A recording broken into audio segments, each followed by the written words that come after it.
En 1944, j'habitais à Ronchin, c'est une banlieue de Lille. J'avais 11 ans, je suis née en 1933. J'étais dans une banlieue qui était assez riche. Et au bout de la rue, il y avait l'Institut départemental des sourds et muets du Nord. Donc c'était un très gros bâtiment et les Allemands l'avaient occupé. En 1939, j'habitais dans la Somme et on nous a obligés à évacuer de force. Donc j'avais 6 ans et on a évacué avec 2 brouettes. Sur chaque brouette, j'avais une de mes sœurs. Moi, je marchais. Je me rappelle de ça parce que je voulais plus marcher et mon père m'a foutu une baigne. Et on l'a donc évacué avec ces 2 brouettes.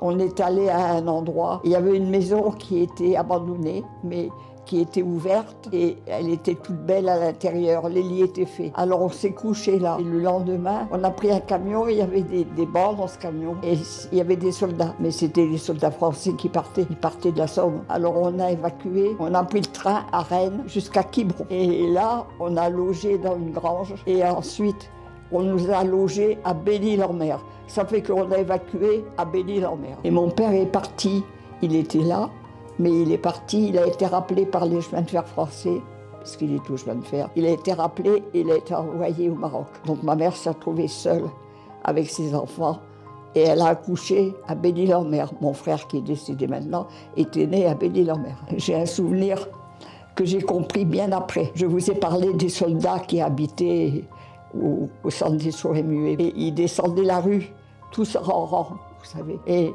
quand ils marchaient au pas, oh là là, tu aurais pu passer une règle entre les jambes. Hein. Alors ma mère disait toujours, ne levez pas le rideau, ne les regardez pas, ils vont venir vous prendre. Ils auraient été bien embêtés de me prendre, mais enfin. Alors, un jour je revenais du pain, et puis là, j'étais sur le trottoir, et ils passaient.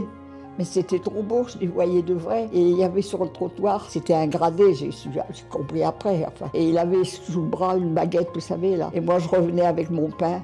Il m'a vu. Et puis, vous savez pas, il s'est arrêté à ma hauteur. Il s'est déboutonné. Et il m'a sorti quelque chose qu'il m'a donné. Je sais même pas si j'ai dit merci, je saurais jamais. Je suis rentrée chez moi. J'ai montré ça à ma mère, j'étais tellement fière qu'il m'ait donné quelque chose. C'était une plaque de chocolat. Et ma mère l'a prise, elle l'a jetée dans les cabinets. Elle a dit, faut pas le manger, elle l'a empoisonné. C'était pas vrai. Je lui ai rappelé peut-être sa petite fille, elle allait savoir.